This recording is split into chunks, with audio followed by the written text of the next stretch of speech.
I'm also excited to be your host for this event series you just tuned into called Genius Hours Career Success Edition. So this is a series of events where design mentors come together to provide tips and insights into the how-tos and what should I do's of building and navigating a successful career. And so today, we'll be talking about building organic mentor and mentee relationships. Organic, all natural, non-GMO, none of that fake stuff, all real.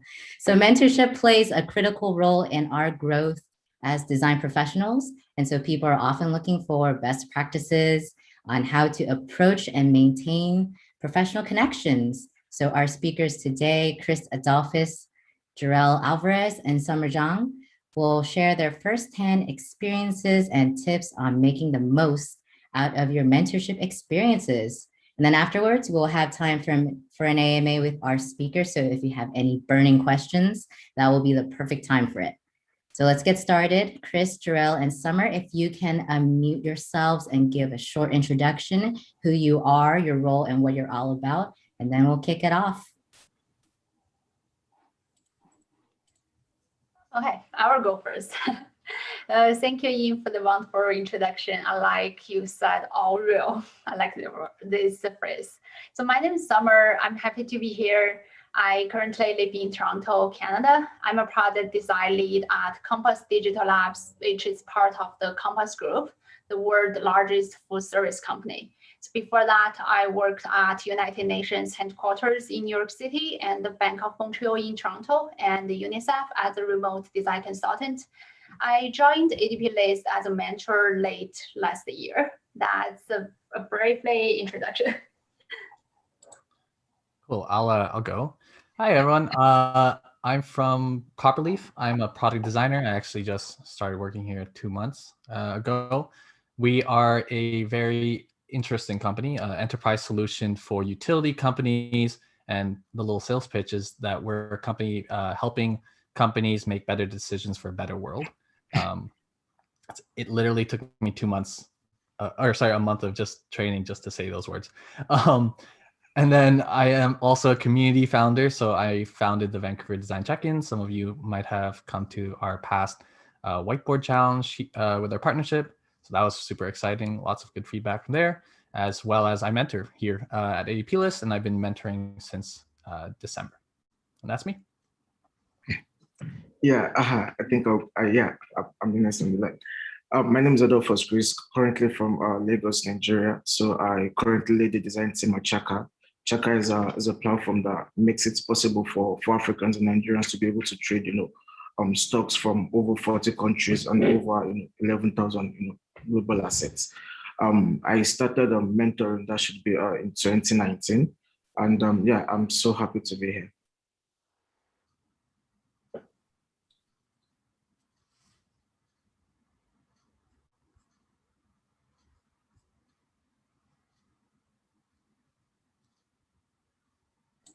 Ying, shall we start or? Yeah, absolutely. It's perfect time to kick off the presentation. Okay, so I will start first and let me share my screen. Can everyone see my screen? Yes? Okay. Yes. Great. So I will start. So today I will share a little bit, I will share how to build a successful mentoring partnership. And so I'm going to share a little bit of my mentee and mentor journey, and also what's a mentee-driven partnership, and then some tips to be an effective mentee, and lastly, how to find the right mentor. So mentorship can come in different forms. It can be formal or casual, long or short-term, personal or work-related. My first very formal and official mentorship relationship was with UXPA, the UX Professionals Association, New York City chapter. While I was in New York City, I joined their 6 months mentoring program. At that time, I matched a mentor from Priceline, which is a travel company. So I wanted to refresh my portfolio and find some new opportunities. That's why I joined the mentorship program. and we met in person every 2 to 3 weeks, and we had a very good relationship. So she invited me to her company's event, introduced me to her colleagues, and also sent me gifts. I also sent her gifts, Christmas gift, and after several years, we still have contact. So we still chat. Sometimes we still chat on WhatsApp. And after I came back to Canada 2 years ago, the first community I joined is called UX Gen, which is a Chinese UX designers community. From there, I met 2 mentees. So that was my first 2 long-term relationship mentees. They were students at the time, and they asked me during a meetup, hey, can you be my mentor? Can I talk to you? So after that, we started to meet every 2 to 3 months in person. Usually, they either come to my office, near my office. We find a place for lunch, have lunch together, or we find a coffee place. And now we still meet every 2 to 3 months remotely through Zoom or Google Meet. And after COVID, LinkedIn China had a volunteer program, career coach volunteer program. I volunteered to be a career mentor. The mentees I met there was mostly international, either international students who were studying at the States or who were people from the mainland China. They wanted to come to the States or come to Canada. And at the end of the year, last year, I was introduced to ADPList. There was a short moment, 2 to 3 weeks, I felt lost, and I felt I need to rebuild my creative confidence. So that was the moment I started to look for new mentors for myself. So I booked 2 sessions with the mentors on ADPList, and they encouraged me a lot. I found that very super helpful. And I quickly rebuilt my confidence back. So because they encouraged me. And then after I got my current role, I applied as a mentor on ADPList and started my mentor journey here. So now I have another 2 long-term relationship mentees from ADPList, and I still have a weekly one-time chat to share my experience and encourage more designers. I like to give back to the community. And yeah, this is a quote for a mentee. It's not about immediate achievement. It's about developing your future potentials. So for mentors, the delicate balance of mentoring someone is not creating them in your own image, but giving them the opportunity to create themselves. And I like to introduce the mentee-driven partnership. To me, the most successful mentoring partnerships are those in which the mentee takes the initiative and truly drives the partnership. So in a mentee-driven partnership, the mentee determines the pace, routine, and the destination. The mentor is then able to offer insights and focus on the mentee's objectives. And because of the mentees leading the conversation, it will lead to a more effective mentoring relationships. And I'd like to share some tips to be an effective mentee. The first one is take responsibility for your learning. And you also need to actively shape your mentoring conversation. It's better you shape the conversation rather than your mentee, rather than your mentor. And also, as a mentee, you need to be open and honest about yourself. And during the mentor sessions, both mentor and mentee need to share and agree upon realistic expectations. So bring your goals and objectives into your sessions. And also during the mentorship relationships, make sure to have fun and find common interests. Some mentors might become your lifetime friends. That happened to me.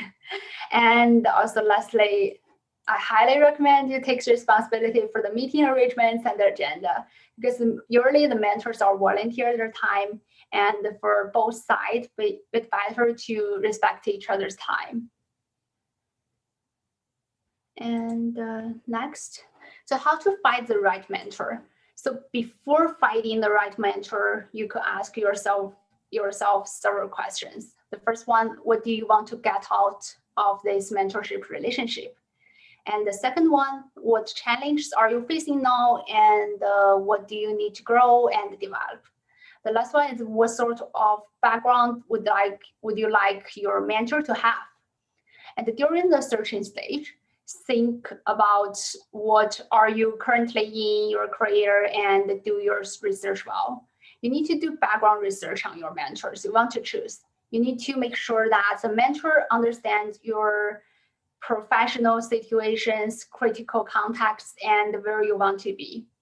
And also search that, would the mentor help you achieve your goals? And lastly, reflect and decide what kind of mentorship relationships you like to have. No matter it's one time or long term, you need to fully commit to it. And that's the end of my talk. It's a short one.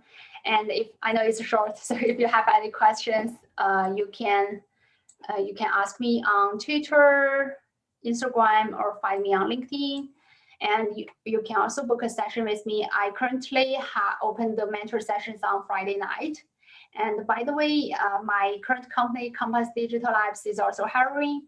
We have 2 product designer roles and 1 in senior UX researcher roles. If you are interested, please DM me on LinkedIn. I'm happy to have a referral. And I will hand over the stage to Giraffe. Thanks, Summer. No, that was awesome.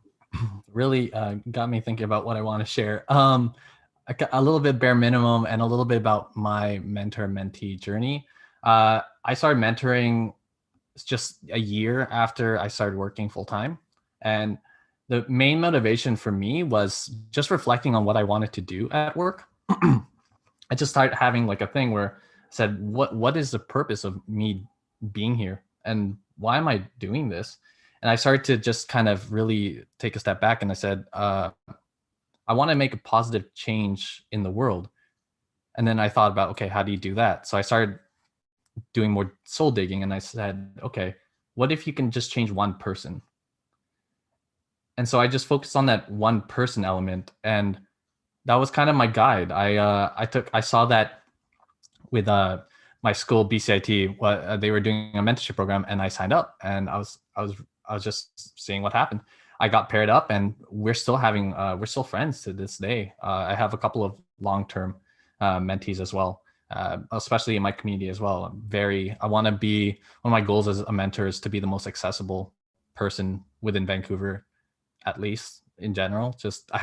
I just want to be there for you. And if you have a quick message, I'm always willing to help. And I always try to go beyond measure with whatever I can help, which brings me to this. With this quote is that when you're trying to look for a mentor or when you're a mentee, you really got to figure out whether that person is right for you. And if you're talking to them, check in with your gut and see how you feel. As well, this kind of relates to that, is that when you're in interviews or when you're with a mentor, check how that they made you feel. Like I honestly black out during interviews and during some mentoring sessions because I'm listening to keywords or things make my stomach move or shiver or my body just kind of feel something. So that's super key to keep listening to that thing that keeps calling you to say, hey, this is important, or this is the advice that makes you question your life.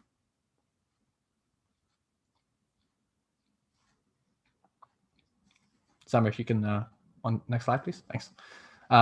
Just general quick tips. You gotta treat your mentorship session as if it's not a classroom. It is a conversation between 2 people that you decide the tone in which it should go. It is your chance to get as much impact as you want to. I always say that whatever value you bring to anyone, when you show up, is the value that you're going to get out of it. So if you're not there 100%, if you're not prepared, you're not going to get 100% out of it, right? If you're not going to give it at all, then the person's not going to give their all to you. So you have to really just show up and be there for them. As well, when you're in the sessions, ask for clarity, demand it. ask a question, stop them, because honestly, we can keep ranting about our history. We can rant about our past because we had just so much random experiences, but sometimes we get lost in our own sauce. And if you don't stop us, then we'll just keep going.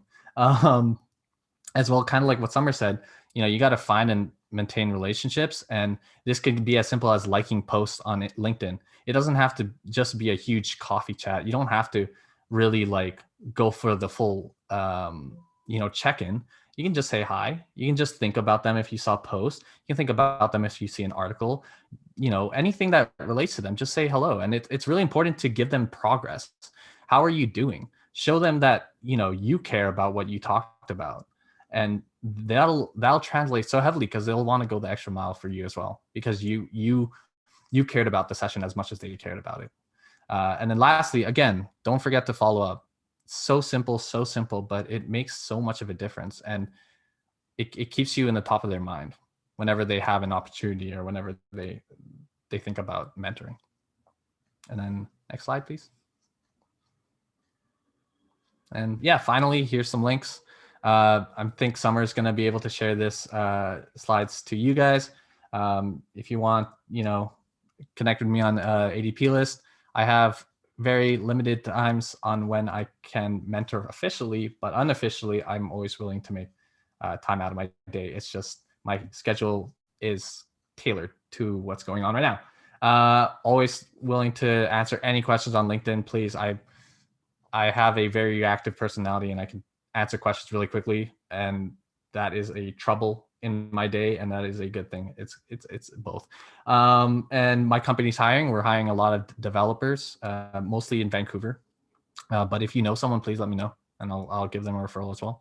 And then yeah, I can send you the link to my community if you want to be a part of that. So thank you so much, Summer.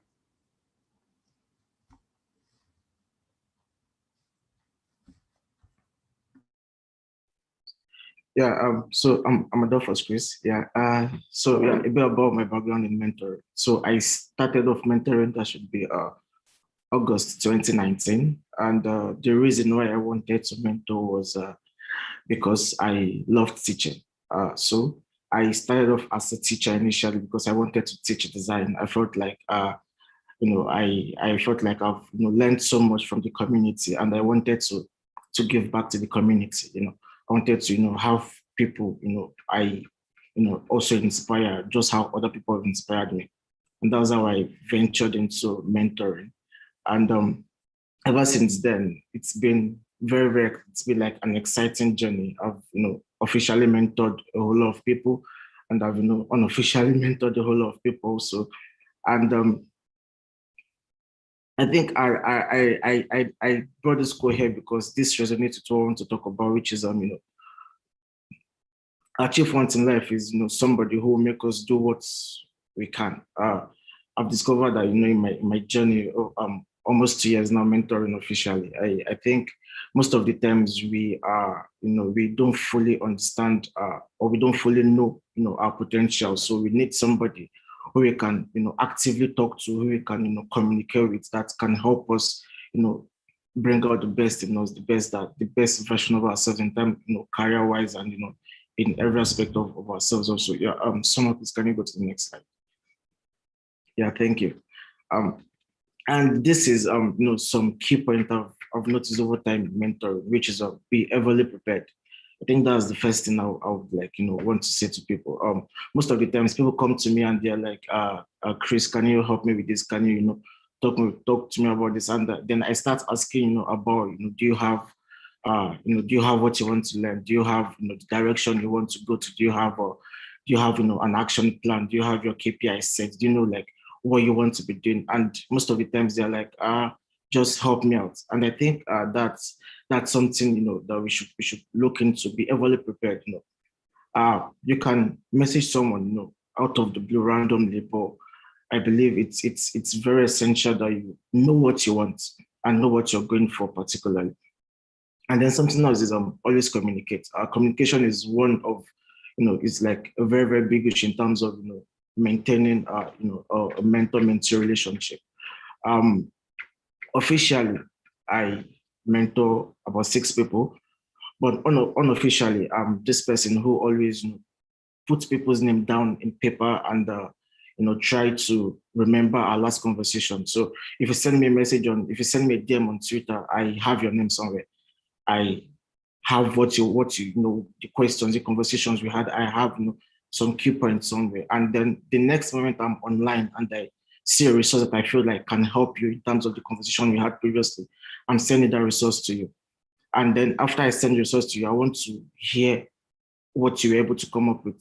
I want to hear how it helped you. I want to understand if it was useful, if it wasn't useful. I want to understand, I want to understand, the steps you took after, getting that resource from me. So communication is a very, very big issue. Keep them just like Gerald said. It's essential to keep your mentors in the loop. Official mentors, unofficial mentors. It's essential to always keep them in the loop of how you're faring and your next steps. And like they've said before, it's very, very essential to be the lead in this conversation. You want to you have a goal, you have a target, and you want to drive towards it. And something else is it's very, very easy to get unofficial mentors. I think that's one issue where people don't fully exercise their powers on.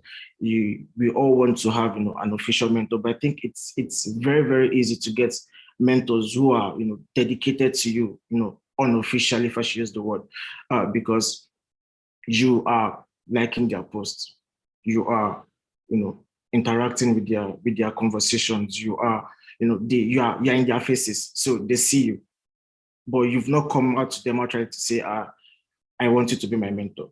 And then the next resource they want to share, they're sharing it with you. The next conversations they're having it with you. The next breakthrough they have in career, or the next opportunities they see, they're sharing that with you. And it's easy to have this kind of relationship with them where you can go over what you've learned, and it does not seem official, but you are actually gaining a lot in terms of what you want and then how the conversation is going. You want something, and then it just comes off like a random conversation, and at the end of the day you've learned 2 things, you've learned 3 things from that conversation. And then something else is always be open to feedback. I used to tell people a lot, the best thing we can do for ourselves as mentees is to be honest. That's like the first thing. Honesty in terms of this is where I am currently and this is where I want to be tomorrow.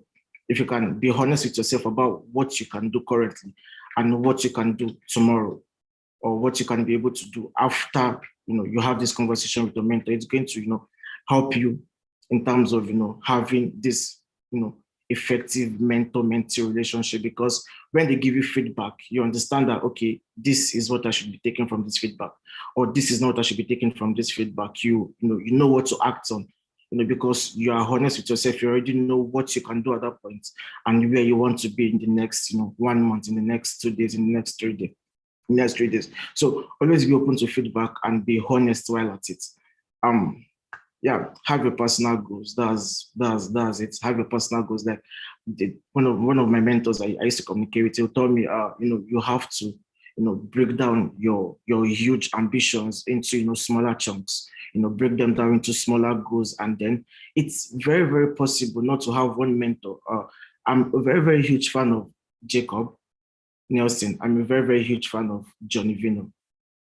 So in terms of his ability, I look at Jacob. In terms of micro interactions and visual designs, I look at Johnny. So it's possible, and it's very, very good to have different mentors across different disciplines in design that you want to really, really gain your grounds on.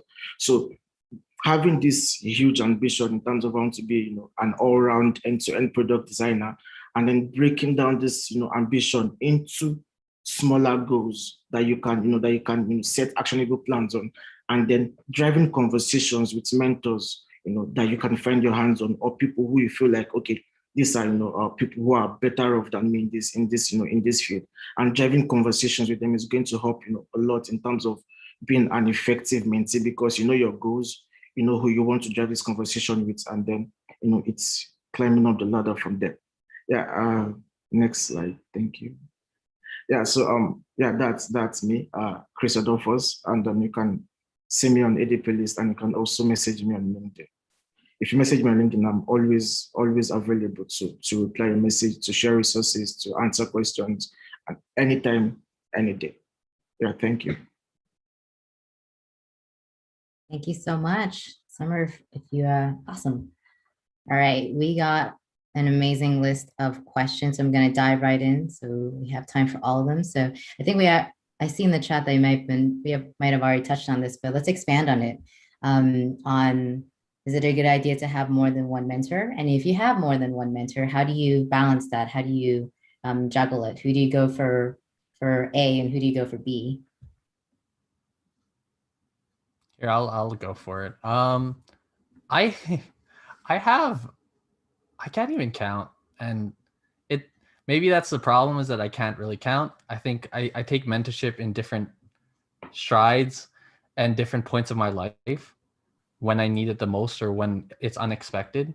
So, for example, Mark is here, Mana Laisai, and I had a chat with him in February, and it was honestly one of the greatest chats I've had, because we share a very similar background, and I saw someone who is doing really well in a company that I've always admired, and that was a empowering feeling just to see this, because I'm Filipino and I don't see a lot of Filipinos in a higher up position, especially in design, where typically for nursing or other kind, or even a lawyer.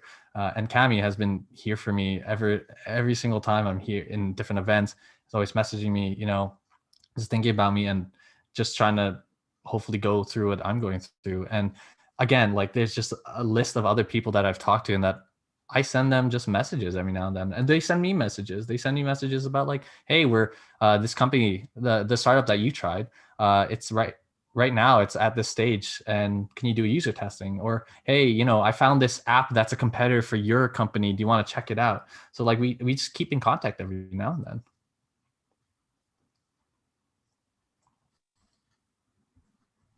I can go next. So I currently have a mentee who has 2 mentors. And the interesting part is that her another mentor is my current company's senior design manager. So we share the same mentees. And I had a chat with her about the 2 mentorship relationships. She told me that she's looking for why she has 2 mentors, because she's looking for a career advice from different perspectives. And so the mentee is mainly chatting with me regarding her portfolio or interviews, sometimes very personal lives. And she seeks advice from another mentor, mainly from another perspective, such as service design, leadership, and so that's different. I think 2 mentors are manageable, as long as you don't have a weekly sessions. That's too much. Maybe you could chat with one mentor this month or every 2 months, and another mentor the next month, just to take turns, and be sure to have the goals and the objectives in front of you, and what do you want to get out most of the relationships. Why do you need 2 mentors? Are you trying to are you trying to get something from the first mentor and something new from another mentor? So that's important. Just ask why. And also, you need to, if you have 2 mentors, you need to commit to it. You need to maintain 2 relationships very well. And currently I have 4 mentees, so I'm able to manage it, because I usually don't meet them within the same week, and I try to spread the time and into different weeks, so that in those cases it's manageable. Adolphus, did you want to add to that in terms of managing multiple mentors? Yeah. Okay. So to add to that, I think managing multiple mentors is it comes from the point where you already understand what you want to get out of your career. You want to become a design leader. You want to become a thought leader in design, and you want to become a force to reckon with in terms of interaction design or usability.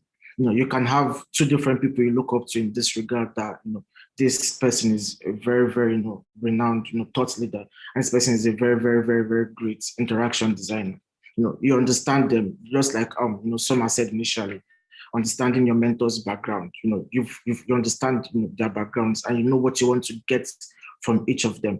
The next thing to do is to know how to communicate with them. So if for the first month, I will want to have conversations with my mentor in design leadership, and the next month I want to have a conversation with my mentor in terms of interaction design, and then at the end of the month, it's like a circle. You have conversations with them when you're stuck. Like I also said initially, having this, if you want to target like unofficial mentors, is like people you go to, people you ask questions when you're stuck. It doesn't have to be setting up meetings and having these conversations weekly or bi-weekly. It can be spontaneous, but they understand that you come to them when you have questions. They are open to answering your questions. They're open to having 2 minutes, 3 minutes conversations with you, sharing resources with you, and answer, replying to your DMs when you call on them. So they understand the role they play in terms of your career, and they understand that you don't require their entire time. So like I'm just going to reiterate, understanding your goals, what you want to get out of each individual that you're looking up to be your mentor, and then communicating with them, sending them messaging, and looking outside the scope of making it very, very official, and just they know that you come to them when you have questions in this regard in terms of your career.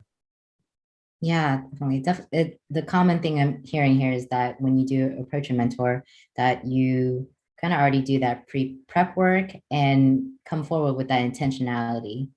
And so on that point, I actually want to start from the beginning in terms of one of our questions that we got from Kenny was, how do mentors recommend mentees ask mentors to be their mentor? That's a lot, which is like, how does someone approach you to be their mentor in the beginning?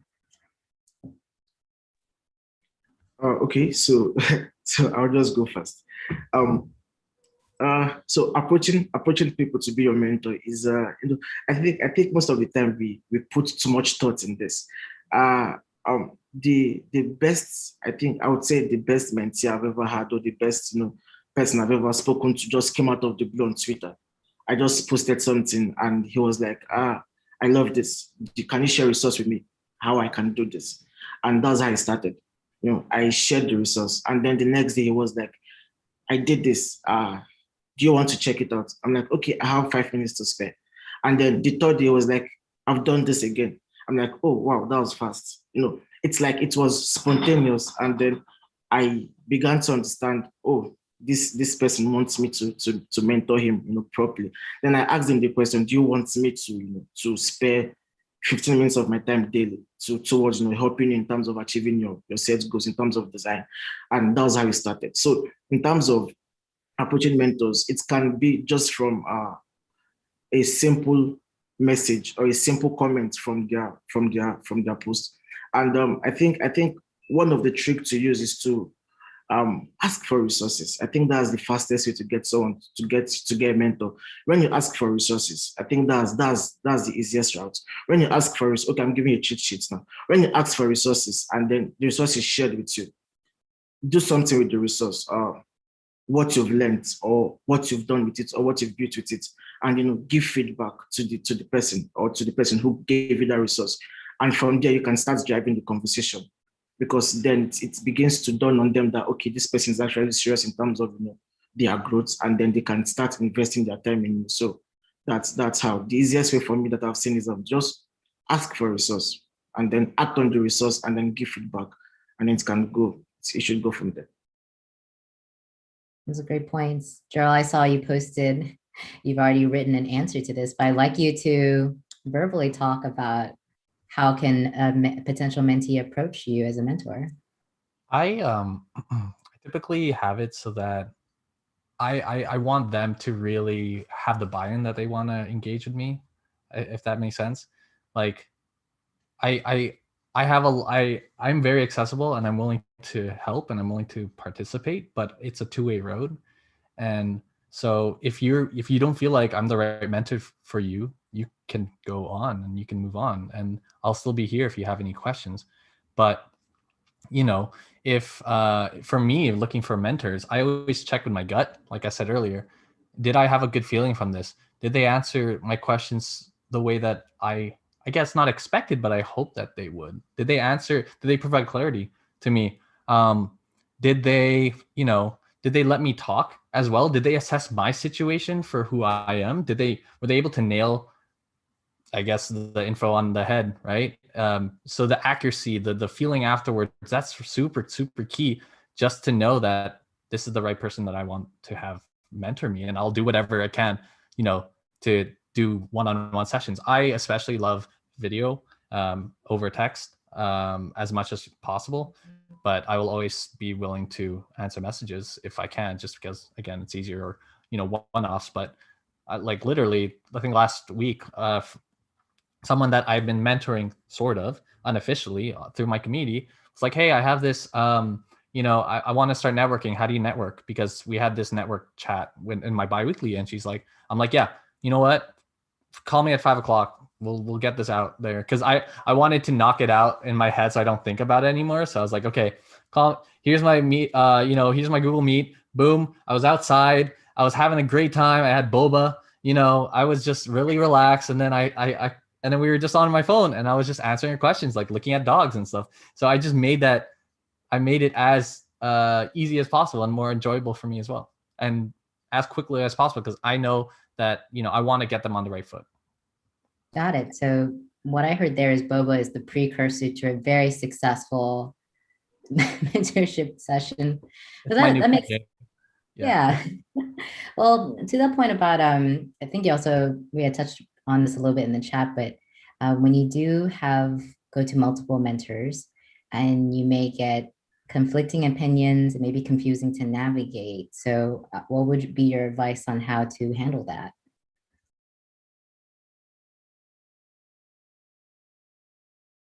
Ooh, Summer, I think you're muted. Summer, you should start. Do you want to start? I'm still thinking about this, the answers. Or Chris, if you want to start. Yeah, honestly, I'm still thinking. Okay. Well. Okay. Sorry, what was the question again? I was like focused on making sure everyone else had their voice. No, yeah. Here's the question. If you get conflicting opinions from multiple mentors, what is your advice on how to navigate that? They may feel stuck, like, oh, they told me to do this, but this other mentor told me to do that. So I feel like I'm stuck here. What do I do? Yeah, so I kind of said in the chat, and I'll elaborate more, but I said trust your gut. That's something that you can hone, and something that comes with experience. And experience can be a bad experience, right? You can be talking to someone that didn't fit the bill, but when you talk to the right person, you get all tingly inside. You get goosebumps, and whatever words they say, it like hits you right at the bone. And I've had advice from someone who made me question that my entire life. Literally was like questioning all of my experiences, and was in design for 3 years, and I was like, oh my gosh, am I worthy?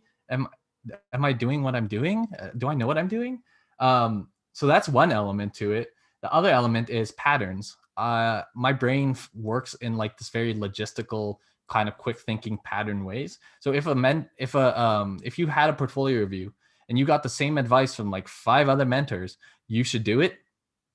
If that advice, sticks with you, you should do it. That's just, I guess, the law of nature. If there's a pattern to it, you should follow it, because they're probably right.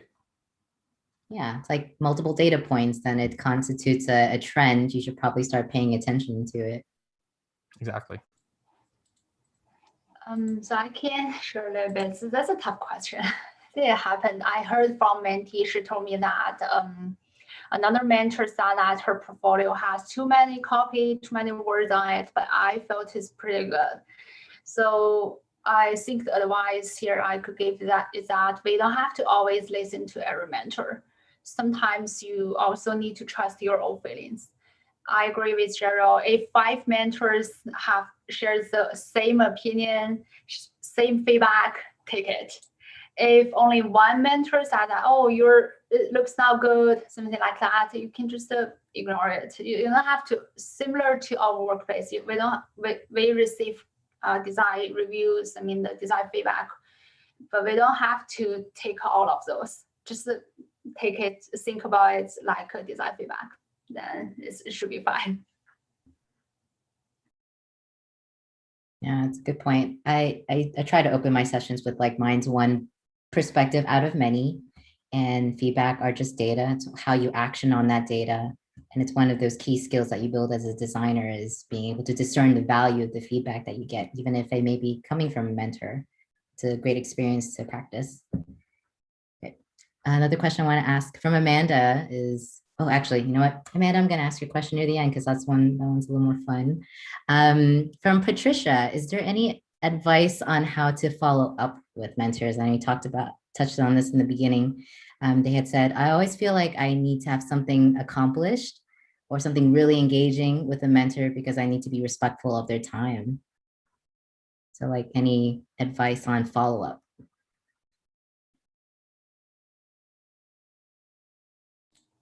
Okay, so I can start. So I really like the mentees. Sometimes they send me message through WeChat or LinkedIn or email. And also some of the mentees, they share articles with me because they know I'm currently learning the voice tech, voice UX. Then whenever they saw some articles related to this, they send to me.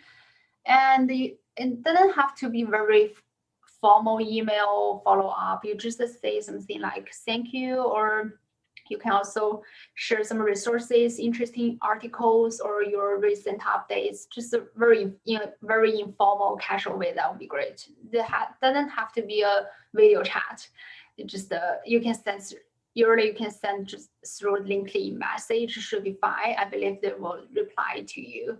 And or as Gerald mentioned in his presentation, through Twitter, even a like, it means, okay, you followed him or her, and it's also kind of follow up. So you still keep in touch. You don't want to disappear, just suddenly disappeared.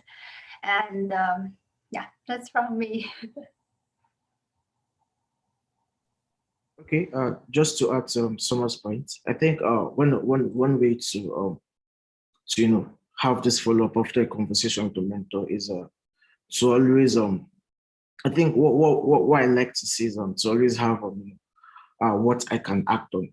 So if you have a conversation around maybe career growth, and then you share the notes you're able to make from the conversation we make, and you ask me to go over the notes at at my leisure time, I'm definitely going to reply to your message.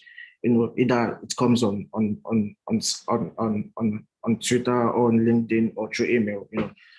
Chris, thank you for the conversation today. So this was what I was able to make out of the conversation. These are the points I was able to take with. I'm going to act on this point. Do check them out. At your leisure time. When I'm free, I'm going to check that out, and then I'm going to reply the message. I'll be like, okay, I've seen this. Great. Hoping to hear from you. And that's one way for me. Just have, if it's a note you're able to make, just share the notes, share the points you're able to make, and just have a prompt for them.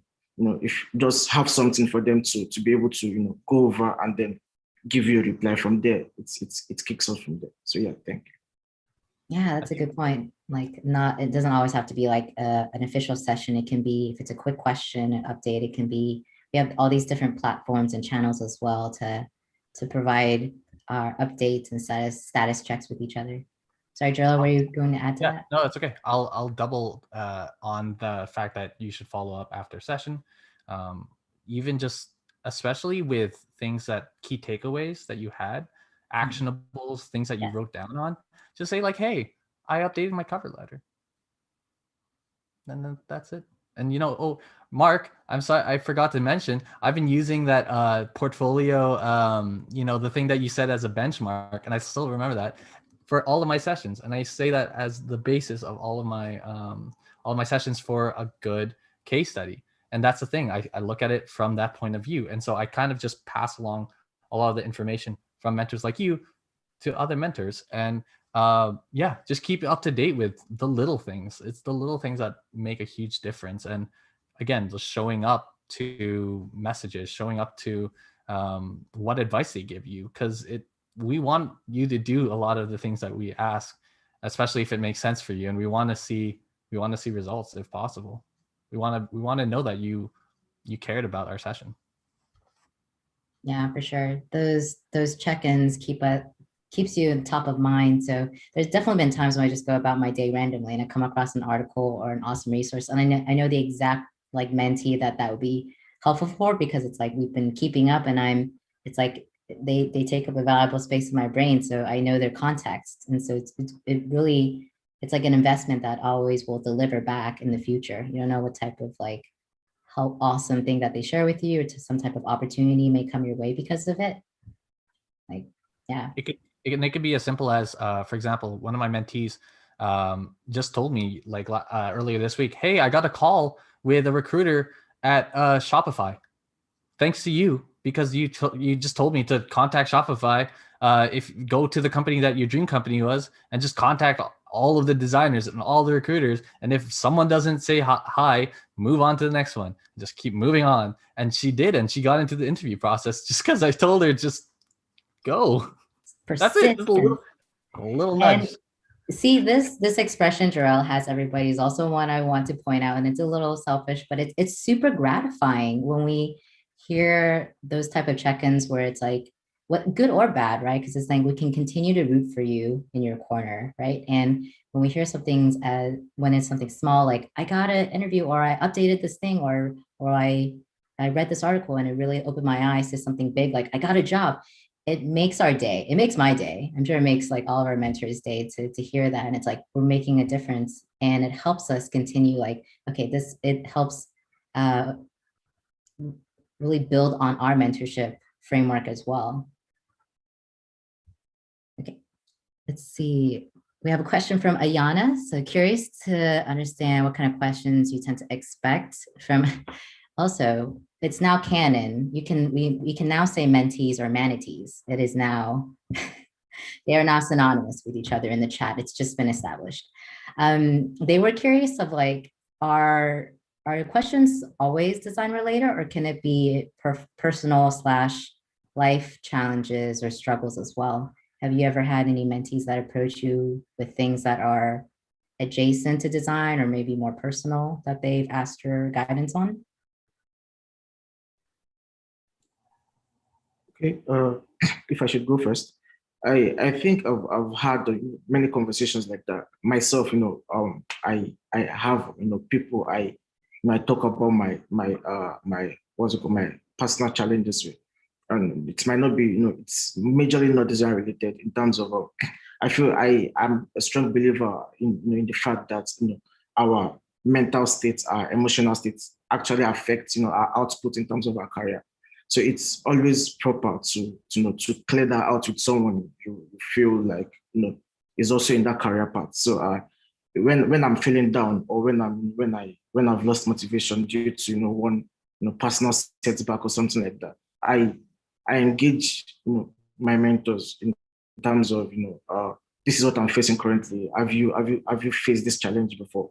This is personal. This is not career, but it's affecting my career. So I think we have those kind of conversations. I've had those kind of conversations with people, and I've also initiated this kind of conversations with my mentor. So yeah, it's essential to have these conversations, because our emotional states, our mental states definitely do affect our output in terms of our career. So have these conversations with them, because they are also in the career path, and if they've had similar experiences, they share their solutions with you. If they've not had similar experiences, then maybe see a therapist. But yes, definitely I do have this kind of conversations myself and with other people. I'll jump on this, because I've been thinking about this a lot, and the mentors that you talk to, the people that have done your experiences, they failed for you, so that you can do better in the future. I think you just blew a lot of minds there. I think I might have seen that somewhere, honestly, but that the thought just occurred to me, and I remember seeing that, and I was like, wow, that is actually the definition of what a mentor is. That's the definition of what your team lead is. That's why you need to lean on these people, because they've gone through all the stuff that you've gone through. For example, I mentioned earlier, Mark, we have a very similar background. He's paving a way for something that I want to live up to. And I want to, keep in touch with him as much as possible, because he's done it from my identity, from my probably my work style, who I am fundamentally, because I'm someone who we both identified as someone who loves to give back and give, but there's always downsides to that. So he's done all of that thinking for me as well, and he can, deliver that into such a condensed and concise way. I'm going to repeat the quote, but mentors have mentors have been there for you and have done all the mistakes so that you don't have to, and have lived through those experiences. I'm going to write the quote down properly. Go ahead.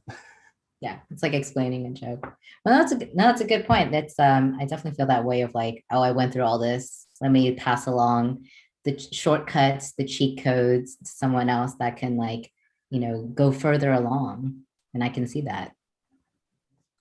Hi, everyone. Just wanted to go chime in. I'm just a participant. You guys are doing a great job for it. But just to kind of add on to Jarrell's point about experience and how we can go and give back to people who are looking for that. I literally tell everyone that despite my status and despite where I currently work right now, I do not consider myself to be an intelligent person. I just literally go and say that I've made every conceivable mistake possible. That has then got me to where I'm at right now. So that I think is the best thing when it comes towards reaching out to people like who's currently on the call right now, and just making sure to always go and do that is I always try to remind people that every question that you're probably going to ask us, we probably already know the answer to it through just life experience. And I always just try to advocate for the fact that there's no such thing as a stupid question, because if you're able to go learn, you're able to go understand all of those things. Trust me, anything that you go and you ask us, we can answer probably in seconds. You've learned that, and it will make you much better moving forward for it. Thanks, Mark. Jarrell, you just summoned your mentor, just phone a mentor in. That was beautiful. And yes, we should definitely have that framed or as a print. I love that. Thank you so much. All right, moving on. From Leo, as a beginner UX designer, is it recommended to seek for mentors early on? Or should we gather experiences first to have better defined questions for them? So it's at what point in their career is a good time to reach out to a mentor? I can start. So I think you could start earlier. Earlier is better than later. Because at the beginning of your career stage, you don't need to have the refined questions. Sometimes you can just ask about the industries, UX, the general insights about the UX industry, or you could talk to the mentor about their experience. How, for example, I worked in the international organizations and the fintech. What's the differences between those companies? You can always ask the questions like that, or something like that. Should I go to startup? Should I go to an enterprise tech? There are always questions there. So you can just tell them what you want and what's next step. They might able to share more.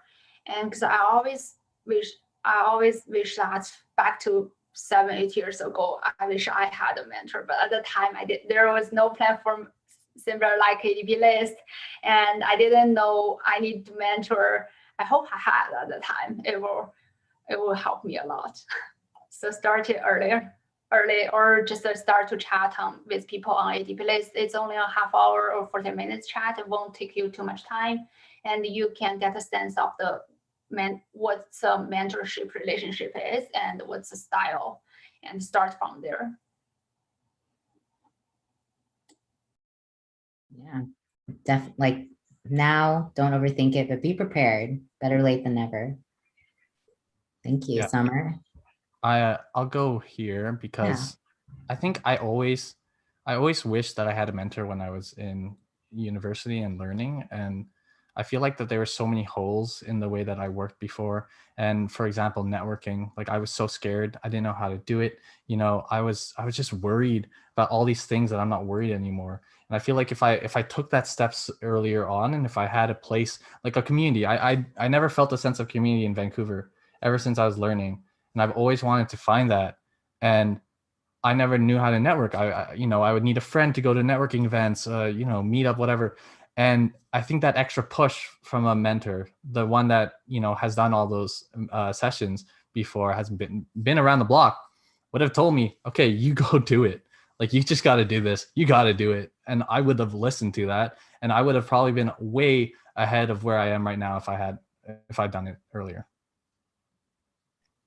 Yeah, just to add to what Gerald and Soma have said. So yeah, personal experience. I think it's best to seek out mentors, mentors early in your career, because as someone who started, of tutoring, newbies and beginners in design, and I started off, teaching, people are just coming to design, first month, second month, third month, and I did something. A pattern I've discovered is people who ask questions, about, their career, people who seek out mentors early at that point actually move faster, than those who are waiting till they have everything all figured out before they seek out, help in terms of, direction and everything else. So personal experience, I think it's always best to seek out mentorship when you're starting out. Just seek out mentorship when you're starting out. A mentor can save you 3 months of, should I say, learning the wrong thing, or a mentor can actually save you a whole lot of time and can, speed up, accelerate your design journey very, very fast. So at the initial stage, seek out a mentor. That's the best advice I can give you. All right, do it now, today. All right, we have a question from Amanda. What are some of your mentor pet peeves?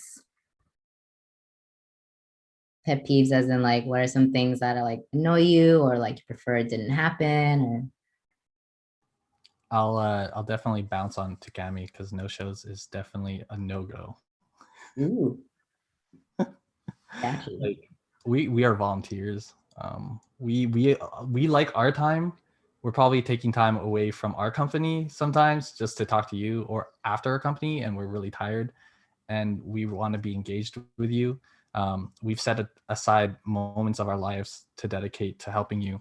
And so I've had no shows and it sucks. And I really wish that I got a message back from them, but I didn't. And so I believe in giving a second opportunity to someone else if they can prove otherwise, but you just got to move on. And if that person's not interested in giving you a reason why they couldn't make it, then that's their loss. It's not really yours. You can move on. You got other things to do. You got a life of your own.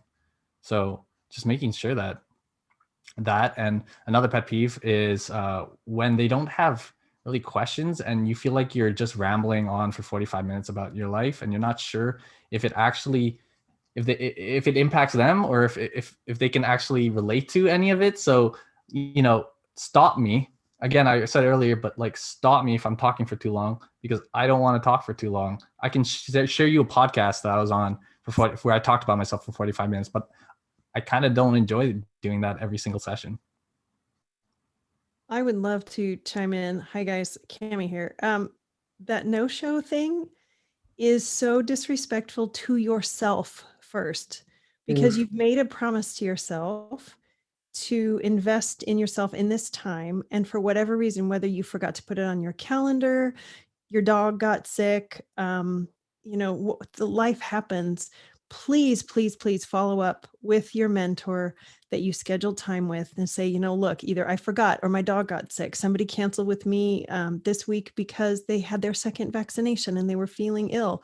I had my second vaccination. I know what that's like, but just not showing up and then not following up is doing yourself a disservice. It's not showing up for yourself. And that's that's probably the best thing that you can do for yourself during these sessions while you're at work. Show up for yourself, and you're going to be showing up for other people.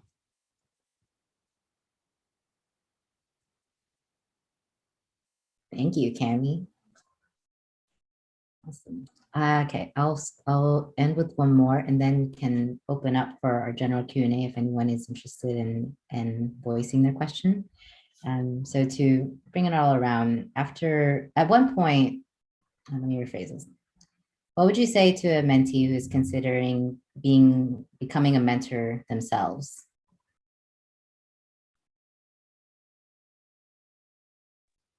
Like, what have you learned being like in your mentorship journey, being a mentor, that you would want to pass on to someone that they themselves want to be a mentor to someone else? So I think the first I'm going to say is start now. That's it. I did not have this formal education or formal training. I just started because I felt like I had something to give, no matter how little it is. So everybody definitely has something to give.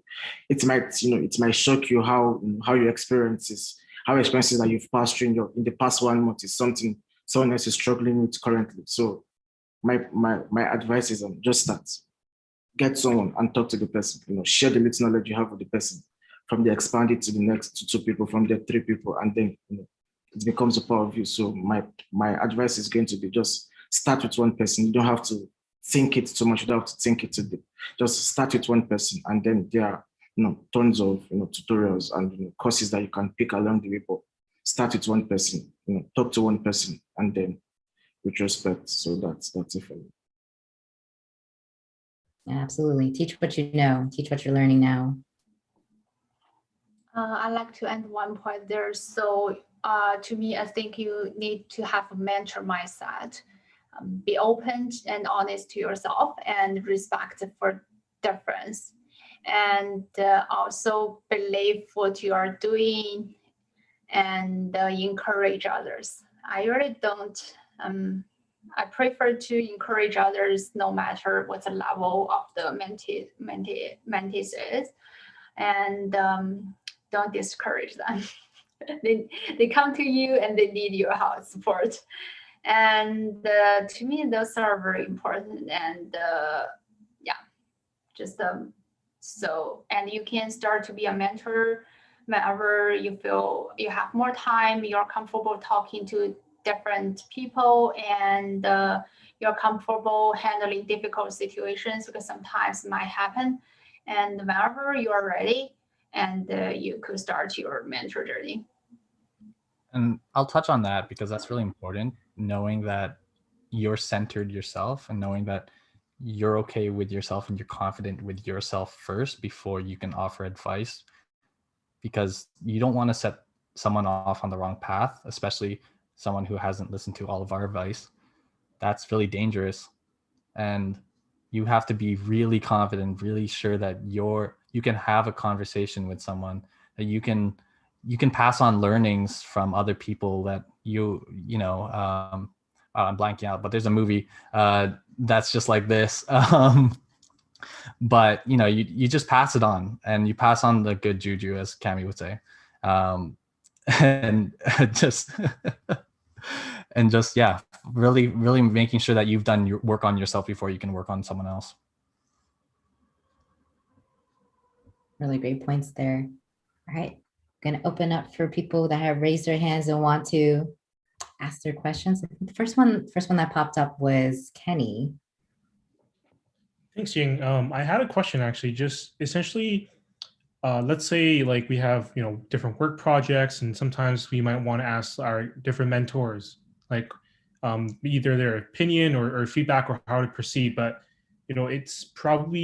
there's probably scenarios where we probably shouldn't share that work, if you really needed to share the design, like how do you deal with that? Having to actually show them the work or the design, but you're not really supposed to. But you kind of need to in order to get that feedback.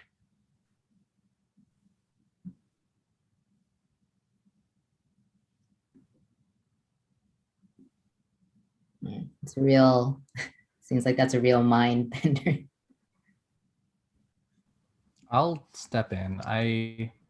As long as you sign your NDA, and really got to make sure that that's there. And I would blank out any, for example, client related data. or anything that you can find that's that can expose your company, there shouldn't really be any issue. Yeah, you just have to really make sure that they're okay with showing it, and that they're okay with giving the details. But yeah, you got to be cautious about that.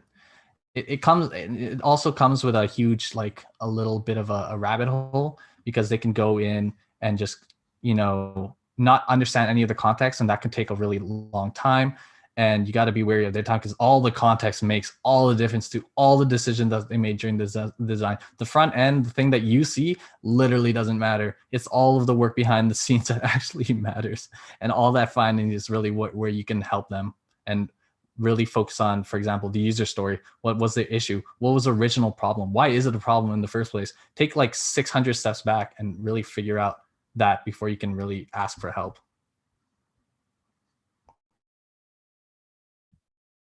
Thanks, Joel. Okay, next, Mark. Yeah, I have a question for the mentors, and I know that this is something that has been interesting as I've been doing my own sessions. How do you all feel when you're initially going and you're meeting with someone, and they go and you give a piece of advice, and then the mentee goes and says, well, I had someone who worked at Airbnb who told me actually it's like this.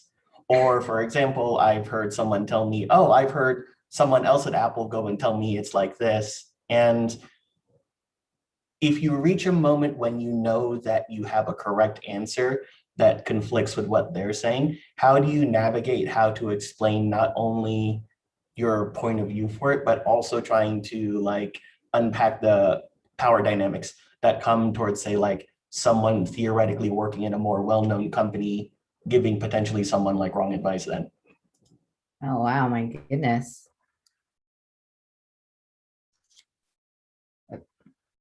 Cami seems to know. She's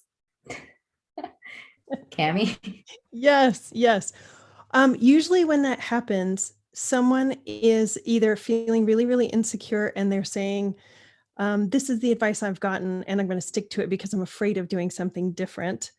Or they're not really confident in what you're saying. But ultimately, like I just put in the chat, the only person that you can control is yourself, and you can offer up advice. You can lead the horse to water, but you can't make them do anything. You know, if somebody says, well, I've got conflicting advice and no thanks. Okay, good luck with that. It's up to them to either to take your advice or to not take your advice, and it's on them to reap the consequences of that action or inaction. So yeah. Good point, Cami. +1. It's I think I mentioned earlier, like all feedback, I think, Mark, wherever it comes from are data points, and it's up to that person receiving that feedback to discern if it's relevant and valuable to their specific situation, and then they decide how to action on it. Yeah. Okay, let's see. I think we have time for one more. MD Hassan. Hello, this is Mohammed Hassan. Actually, I'm trying to be an UX designer, but I don't have any technology background. I'm actually from business background. So I'm trying to be a self-taught designer. So my question is that should I choose a mentor who is self-taught, or should I choose a mentor maybe who is matched to my industry, my choice of industry? Because I'm really concerned about this. Will the mentor will be able to maybe connect with me? Should I choose a self-taught mentor, or maybe any mentor will be okay related to my field of interest? So how to find the right mentor who is either self-taught or more related to their interests. Like, how do you, there's since our mentor profiles include a lot of like spheres and filters and stuff. So how do you choose the right one?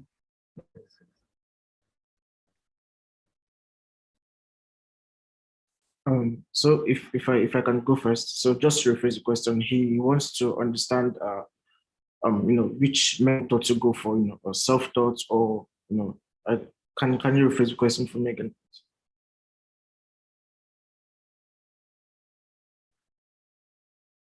Would you be able to repeat your question?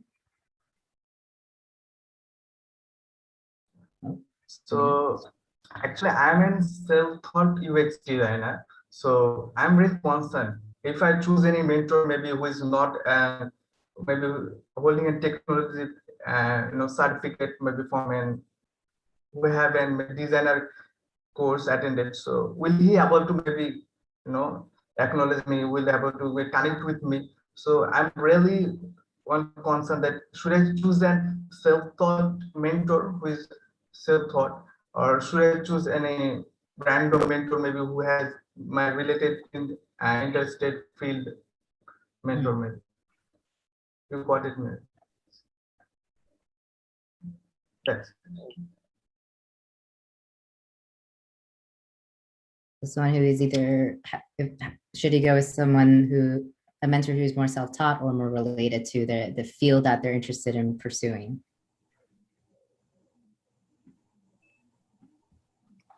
Okay. I'm just going to comment from my personal experience. So if you're self-taught, I think it's best to go for a mentor who's also self-taught, because from my experience, one thing I've noticed about self-taught is this feeling of not having enough knowledge.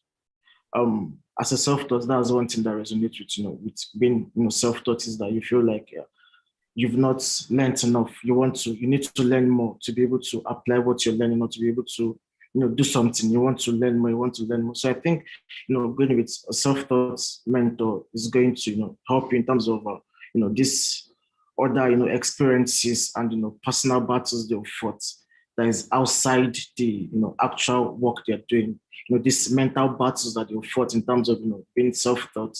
I think it's going to help in your progression and getting from the experiences in terms of how they defeated these feelings that they've had over time. In terms of I'm self-taught myself, so I'm very well I understand these feelings. I've had them. They've pushed me down, and then so I think it's best to go with a mentor who's also self-taught, because their experiences in terms of how they were able to overcome challenges is going to help you a lot.